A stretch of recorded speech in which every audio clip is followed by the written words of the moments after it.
ustozlar, aziz mehmonlar. Bugun Afg'oniston universitetining ijtimoiy fanlar fakultetida Milliy kun munosabati bilan choy sayli bo'lib o'tmoqda.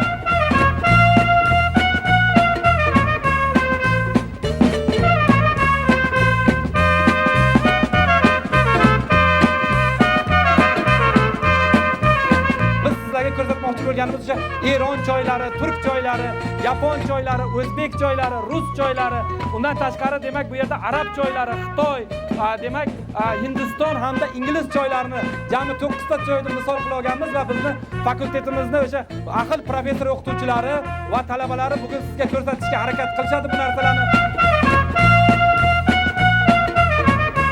Choy bu faqat ichimlik emas, menimcha bu san'at, madaniyat, yashash, urf, odat.